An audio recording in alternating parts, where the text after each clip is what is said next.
Bucket naked.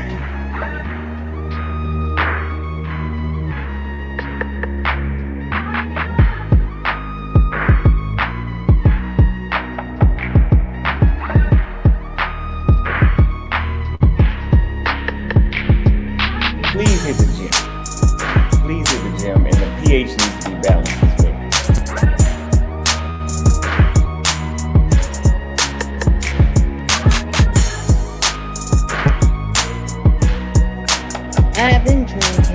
I've been drinking. Can't keep your eyes up.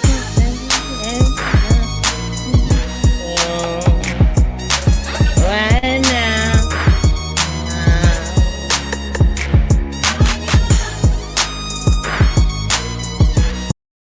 I want you to meet Jackson Weiss. He's a student at Drexel University from Flourtown, Pennsylvania. Registered Republican. Says he's leaning toward voting for you, but has yet to make a final decision. Jackson. Thank you, Anderson. Hey, Jackson. Thank you for taking the time to be here, too, Vice President Harris. Thank you.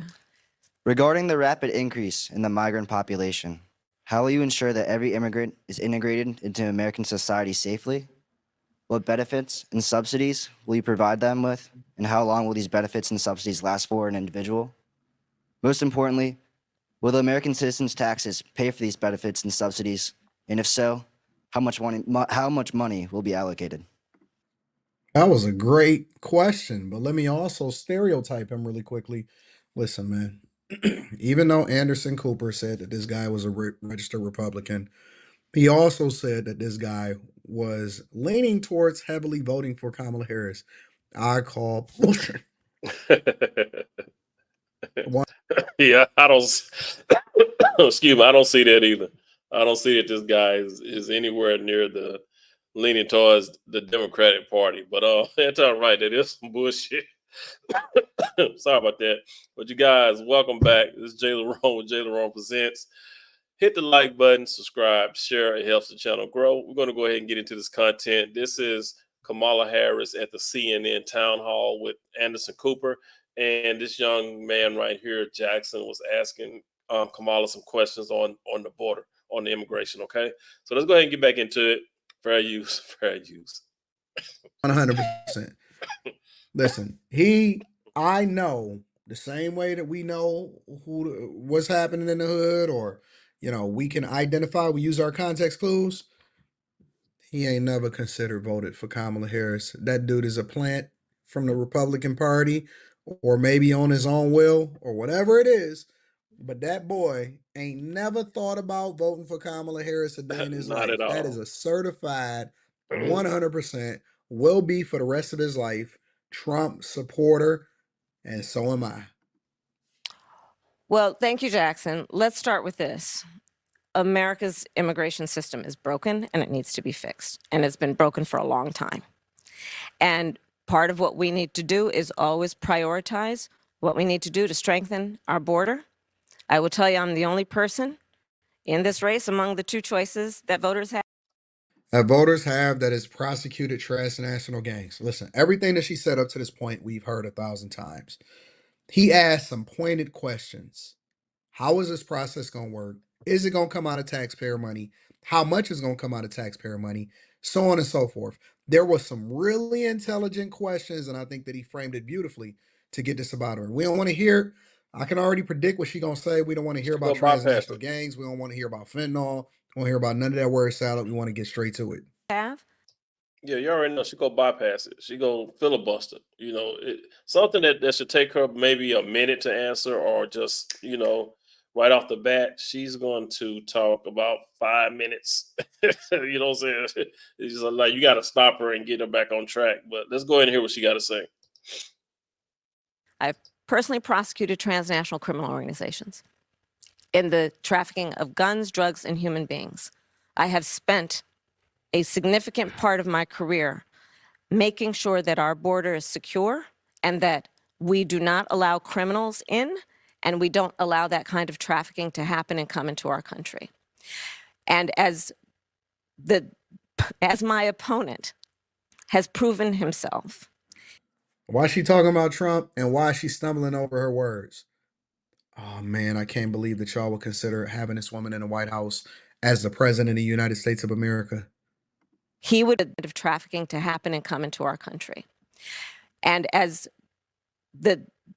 my opponent has proven himself, he would prefer to run on the problem instead of fix the problem. You may know there were some of the most conservative members of the United States Congress working with others that came up with a border security bill that would have put 50. Okay, I'm going to stop right here. This is the question. The question is, how will you integrate immigrants into U.S. society safely? What benefits will you give them, and what costs, and what is the cost to the taxpayers? Right. So that's the question. The question is, how will you integrate immigrants into the U.S. society safely, and what benefits will you give them, and at what cost to the taxpayers? So she still ain't answered it. 1,500 more border agents at the border. What happened in 2001 and 2022? What are we going to do about it? How are we going to pay for it? How much is going to come out of taxpayer dollars? How long is this process going to last? We want details. That was a beautiful question. And whether she answered it or not, it exposes exactly who she is.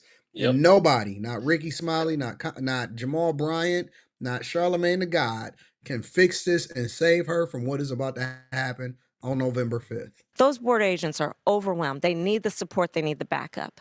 It would have allowed us to have more resources to stem the flow of fentanyl. I don't need to tell this state and people around the country what is happening in terms of the scourge of fentanyl and how it is literally killing Americans. It would have put resources into stemming the flow. It would have given more resources to prosecute, to investigate and prosecute transnational criminal organizations. It would have done a lot of good. Donald Trump got wind of the bill and told them, don't put it forward. He killed the bill because he'd prefer to run on a problem instead of fixing a problem. We have to have a secure border, and we have to have a comprehensive pathway for. Okay, my question is, how is Donald Trump able to kill bills while you're in office? Right? It's like every time she talks about Trump, and when they direct questions towards her, she goes into what Trump did or didn't do. But she always seems to say that Trump did something to cause this, and the third. But if Trump's not in office, how does Trump have so much pull when you're in office? So why should we vote for you? Right? If you know what I'm saying? If Trump's not in office, but he got so much pull by not being in office, why should anybody vote for you? It doesn't make sense, yo. Let's keep it moving. Citizenship. Let me, and that includes requiring people, hardworking people, to earn citizenship and do it in a comprehensive, humane, and orderly manner. let me ask you about that. I mean, you talk about the bill that Donald Trump quashed, that was in 2024. You talk about the bill he tried to get passed in 2021. That wasn't able to get passed. 2022, 2023, there were record border crossings. Your administration took hundreds of executive actions. It didn't stem the flow. Numbers kept going up. Finally, in 2024, just in June, 3 weeks before the first presidential debate with Joe Biden, you institute executive actions that had a dramatic impact, really shut down people crossing over. Why didn't your administration do that in 2022, 2023? First of all, you're exactly right, Anderson. And as of today, we have cut the flow of immigration by. I'm surprised that Anderson Cooper actually pressed her over half. because she didn't answer that boy's question, not even a little bit. In fact, the numbers I saw most recently, illegal immigration. But if it was that easy with that finish. executive action, why not do it in 2022, 2023? Because we were working with Congress and hoping that actually we could have a long-term fix to the problem instead of a short-term fix. You couldn't have done one and both at the same time? Well, here's the thing. We have to understand that ultimately this problem is going to be fixed through congressional action. Congress has the authority and the purse. I hate to use DC terms, but literally they write the checks. Part of the issue is in order to really fix the problem at the border. I was just at the border recently talking with border agents. You know what they talk about? Yes, they are overwhelmed. They're working around the clock. And the other thing that they talk to me about, we need more judges down there to deal with asylum claims. You know what also they said? They said that they endorsed Donald Trump for president. That's a fact. They said that they endorsed Donald Trump for president, and they also said that you haven't been visiting the border since you've been in office over the last 3.5 years. Listen, man, y'all can let the word salad all day long, but she's only been down to the border a handful of times. I mean, probably not 5. I only think she's been down there 5 times in the 3.5 years she's been in office. Telling you that it is going to be a wave of red that is going to flow over this country because people know what's really happening and they are not stupid. You don't have enough people to be able to vote based off of identity politics to save her from herself. We need more personnel down there to deal with processing. But Anderson, and that's where Congress kicks in terms of dedicating the resources to actually fixing the problem.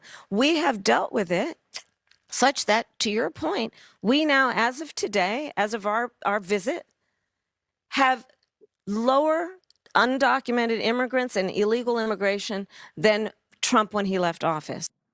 That's cap. And they're flying them over here with a new program. So listen, they lying. They just lying straight to y'all faces and they expecting for y'all to go for it. That's true. But we need a permanent solution, and that requires bipartisan work. Do you wish you'd done those executive orders in 2022, 2023? I think we did the right thing, but the best thing that can happen for the American people is that we have bipartisan work happening, and I pledge to you that I will work across the aisle to fix this long-standing problem. I think the American people are demanding it on both sides of the aisle, and it's time we actually put the partisan approach to this aside. We know what can work. Well, let's talk about this compromise bill that you want to pass if you're elected. You said that's going to be a priority. It includes $650 million in funding for the border wall. That's something Republicans wanted. That was part of the compromise. Under Donald Trump, you criticized the wall more than 50 times. You called it stupid, useless, and a medieval vanity project. Is a border wall stupid? Well, let's talk about Donald Trump and that border wall. Answer the question. So remember, Donald Trump said Mexico. Is it stupid? Why you see her? You see how she deflecting? She goes straight to Trump, but he asking you, do you think that it's stupid? Mexico would pay for it? Come on, they didn't. How much of that wall did he build? I think the last number I saw is about 2%. And then when it came time for him to do a photo op, you know where he did it? In the part of the wall that President Obama built. But you're agreeing to a bill that would earmark $650 million to continue building that wall. I pledge that I am going to bring forward that bipartisan bill to further strengthen and secure our border. Yes, I am. And I'm going to work across the aisle to pass a comprehensive bill that deals with a broken immigration system. I think Jackson's question, part of it was to acknowledge that America has always had migration, but there needs to. That wasn't a part of his question. That was not a part of his question. Don't Not put at words all. in his mouth. I wish Jackson could speak. But Anderson Cooper, surprisingly, is doing a good job of pressing her right now. Be a legal process for it. People have to earn it. And that's the point that I think is the most important point that can be made, which is we need a president who is grounded in common sense and practical outcomes. Like, let's just fix this thing. Let's just fix it. Why is there any ideological perspective on this? Let's just fix the problem. To fix the problem, you're doing this compromise bill. It does call for $650 million that was earmarked under Trump to actually still go to build the wall. I am not afraid of good ideas where they occur. So you don't think it's stupid anymore? I think what he did and how he did it did not make much sense because he actually didn't do much of anything. I just talked about that wall. Y'all ready? Y'all ready? Here we go. What you think about this? What do you think about what this woman just said and what they saying? Make sure y'all tap into the Patreon. Link is in the description. Make sure y'all tap in to After Hours tonight. We're going to discuss it. But yeah, that's this shit is crazy, man. She don't answer any questions at all. Straight deflection. She goes into Trump. This is what Trump did. This is what Trump did. Won't answer. Won't be concise and clear about what she's going to do. But she can always tell you what Trump did or what Trump did not do. But yeah, she can't tell you what she's about to do. You guys, drop some comments down below. Let me know what you think. It's JLerone with JLerone Presents. You guys, please hit the like button, subscribe, share. It helps the channel grow. Please be good to yourselves. And by all means, let's be good to one another. I'll catch you guys in the next one. Peace.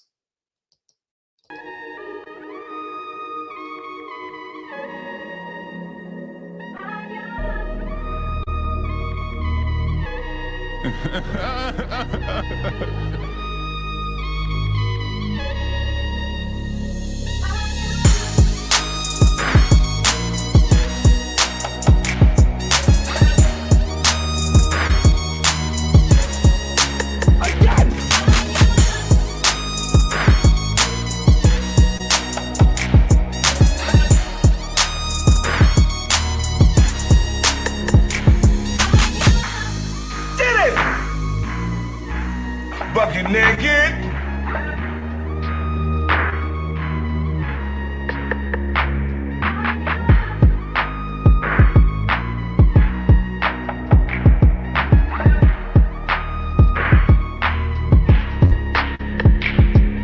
Please hit the gym. Please hit the gym, and the pH needs to be balanced as well.